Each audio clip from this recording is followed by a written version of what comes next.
When I connect to the internet, I do so through my mobile connection. So my internet connection is kind of slow. And something that I've noticed, well, since a while ago, is that Method Draw doesn't do a great job of showing a loading state, because once you enter, you have this impression that it might be not responding. But actually what happens is that it takes a couple of seconds to load on a slow connection. In general, it's fast. Well, I implemented this loading screen. It seems simple at first start, but the magic behind this is that it shows you your canvas, because this canvas is empty, right? And if I open something new and then I reload,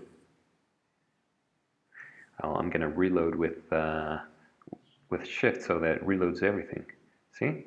It's almost instant that it shows the actual illustration. There's a trick behind this, because I have already saved the canvas in local storage, so I don't need to load everything, all the editing code, before displaying the image. This is a trick that Jeff Raskin did on the Canon Cat. It's the first, at least the first documented case of this kind of loading. This loading also happens on iOS. When you have a loading screen, some applications use the interface as a loading screen. So you might load up, for example, weather, and it doesn't display all the data, but it displays the interface, and then the interface is filled. This is the same case with Method Draw.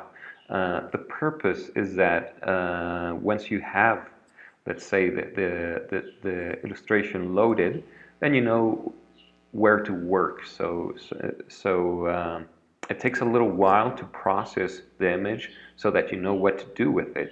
So let's say I load this up, and then I look at it and I see, oh, well, I wish I could change this color.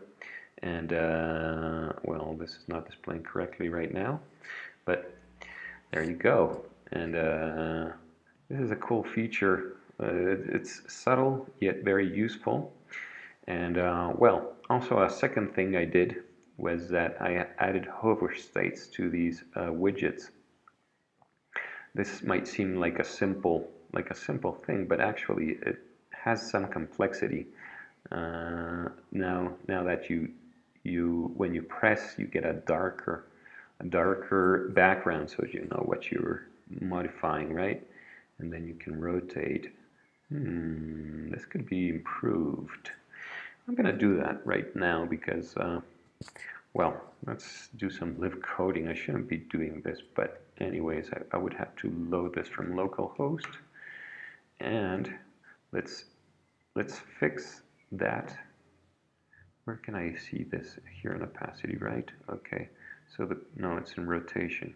So the problem is that this center circle does not change color when you press it.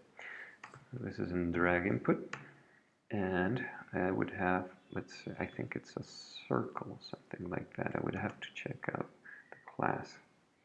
Let's see, what is this? So it says angle, icon label, tool angle, indicator. I think it's this. Yes, it's tool angle. And so what we need here, I don't like this indentation, what happened here? So what happens is that when the body is dragging, we need to change the color, the background color of this element.